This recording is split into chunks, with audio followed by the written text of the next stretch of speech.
Hi, this is the tutorial for the Ride Quality Monitor for ECE 480 Fall 2018. This tutorial assumes you have downloaded the Xsense MT Manager, Google Earth Pro, a Python compiler, and the Arduino IDE. If you do not have access to the Xsense MT Manager, please visit their website and download the latest version for the MTI-7. From there, it will give you instructions on how to maneuver through the software.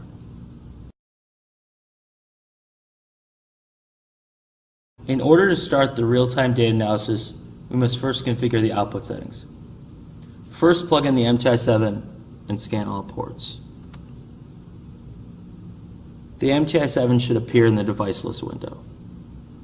Next, we will configure the output configuration. Set the configuration to orientation in this manner and inertial data in this manner. Click Apply if you haven't, and then hit OK. It may also be helpful to make sure that the communication baud rate is at 921.600. Now we can check that we are outputting orientation and acceleration.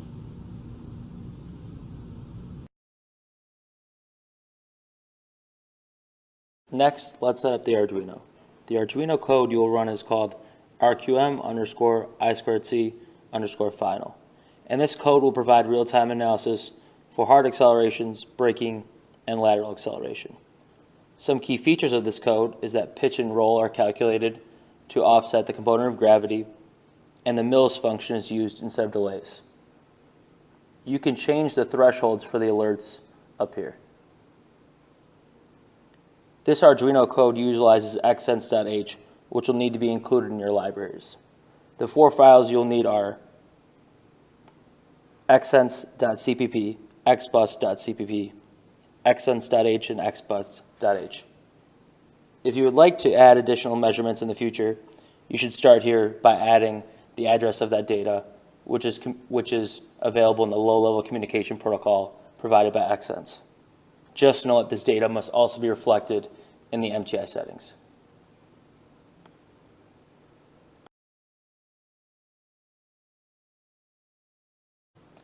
Looking inside the packaging, you will find the 9-volt power supply, the Arduino Uno, and the MTI-7.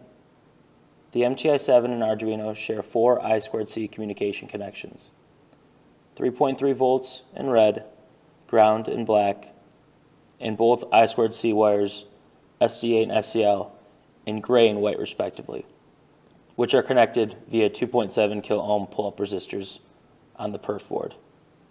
The 9-volt battery is connected to an on-off toggle switch on the face of the box. The LEDs and piezo buzzer are controlled via the output pins of the Arduino and are connected in series with 100 ohm resistors. Notice that this connection here is not needed once the MTI-7 settings have been configured. Now that you are ready to perform real-time analysis, it is important that you understand the box should always be oriented with the x-axis of the MTI-7 facing forward. You will see this in the following example.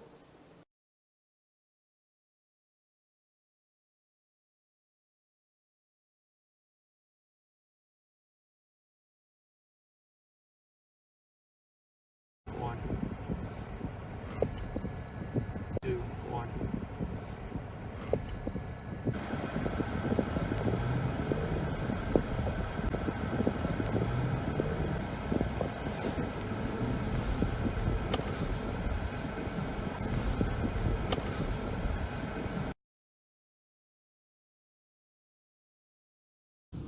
In order to perform the full post-test analysis available, we must first start by reconfiguring the MTI-7. Here's how we will configure this data. We will use the GPS to obtain latitude and longitude, as well as velocity. We are also changing many other settings. Click Apply and then hit OK. Because this analysis uses GPS, the GPS antenna must be connected to the MTI-7. If it is not connected, please do so at this time. Before we start recording, make sure you're receiving a signal for both position and velocity. If you are not receiving a signal, this is what you will see. According to Xsense, it can take up to 60 seconds for this GPS-related data to begin outputting. Again, make sure you're receiving this data before you start recording. Check and make sure you are receiving the other data that we are outputting. Once you're ready to record, hit the record button. When you're done recording, hit that same button again to finish.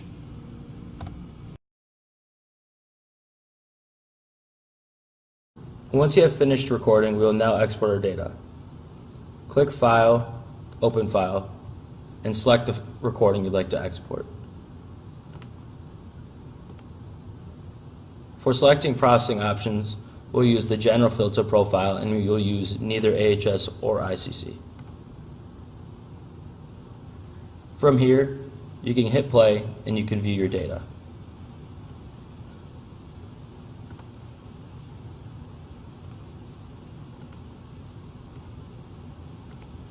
In order to properly export our data, we must first change the export settings. Go to Tools, Preferences, and Exporters.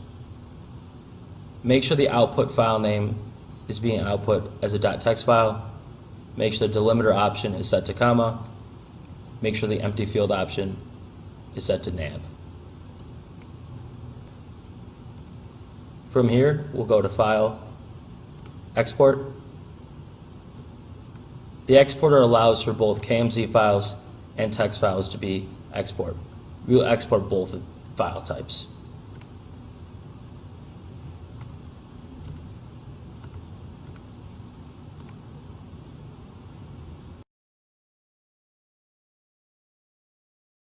Next, we will go to Google Earth and create a user path plan, as well as create an image bounding file and take a screenshot. In the recording I just exported, we took a drive around the inside lane of the engineering building in Anthony. Let's create a center of the lane projected path to determine if we cross the lane. To do this, first make sure your preferences is set to decimal degrees.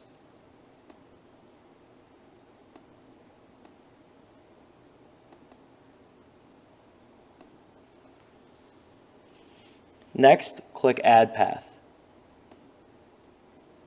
Change the name of the path.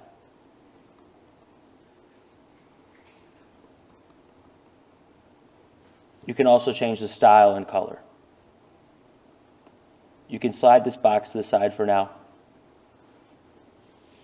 From here, let's zoom in on the map so we can trace the center of the lane.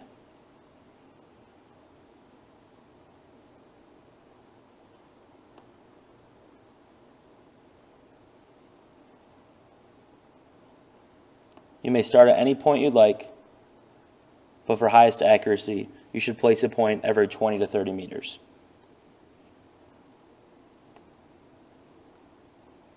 When you place adjacent points, you'll see them be connected by a line.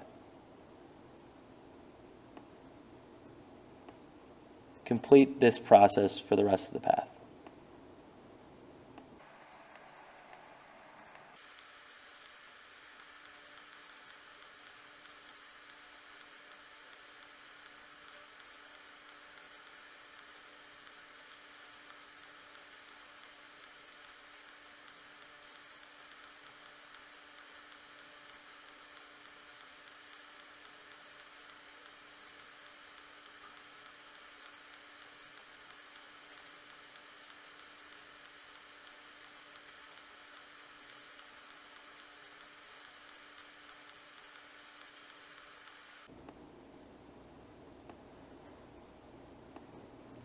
Now that you've completed your path, go ahead and hit OK.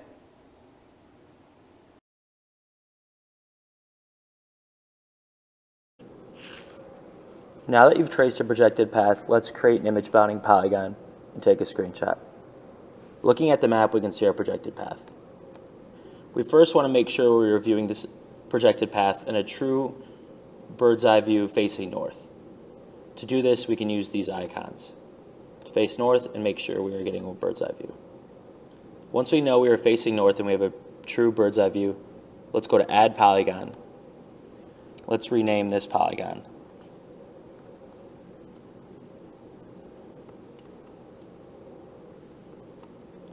Let's go to Style and Color, and make sure that the area is only outlined. You can move this over for now. Just like tracing a path, we're going to pick points on the map. We're picking the four corners of what we'd like to be a perfect square around the projected path. Again, let's try to make sure that this is as perfect of a square as we can get. To check if we have a perfect square,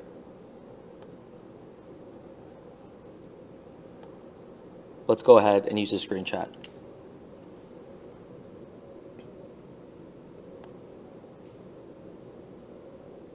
As you can see here, using the screenshot, I have a small amount of area in the top right corner, so I'll adjust that. This may take several tries.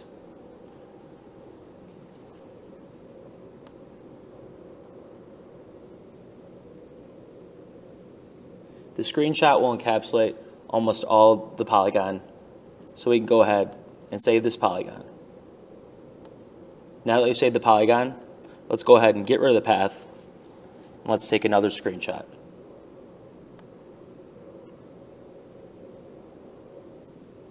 The screenshot you're taking right now will serve as the image background.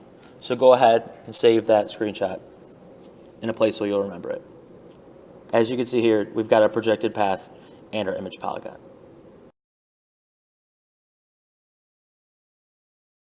Now that we have an image bounding polygon and a projected path, let's save both of these files in the form of a KMZ. Click on each one, right-click, Save Place As. We'll save with the KMZ extension.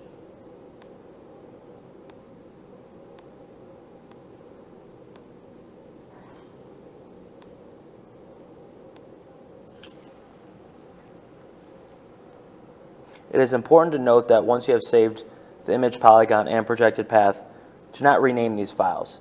This is because the name is hard-coded into the file and it will confuse the post-test analysis software.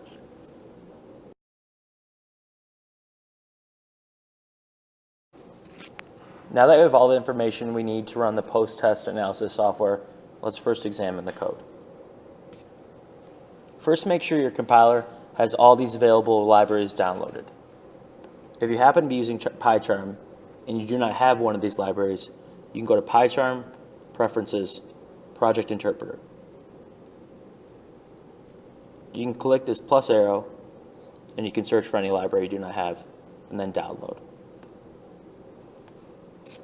If you're interested in looking into any of the ways the logic for the software works, you can open one of these functions and examine it. For example, how we determine pitch offset, roll offset, and how we determine lane crossing.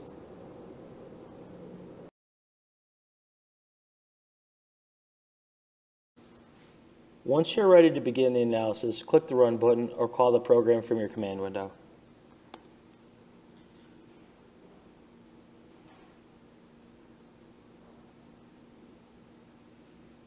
When you click Run, the GUI will open.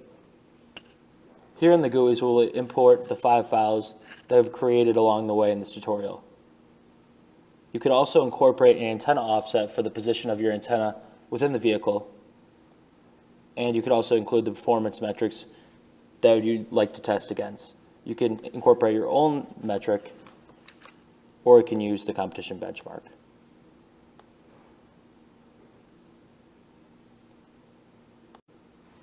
Depending on how you choose the input file types, your output will look differently. The most simple output you can obtain is of just the ride data. If you decide to run the program with only the ride data, shown here, your output will look like this. Notice that lane crossing is not included. To incorporate lane crossing, you must also incorporate a user path plan. Running the software with the ride data and user path plan will look like this. Notice that now we have lane crossing data.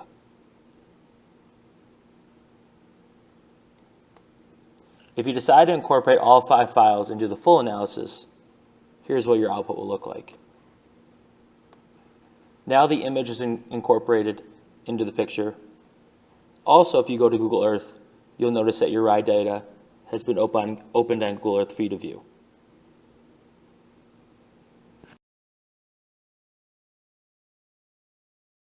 Examining the output file can tell us many things about the quality of the ride. Here we can see at times throughout our ride, we violated lane crossing, all three acceleration thresholds, the velocity threshold, and our acceleration gradient threshold or jerk. You can use this zoom function to zoom in on any particular part of the ride. Here we'll show a couple examples. Like you can see around this turn, we violated the hard lateral acceleration threshold. And in front of the engineering building, you can see we had a hard brake followed by a hard acceleration. And again, you can use this function to examine any part of your ride. This concludes the tutorial on how to use the RQM provided by ECE 480 Team 3. Thanks for watching.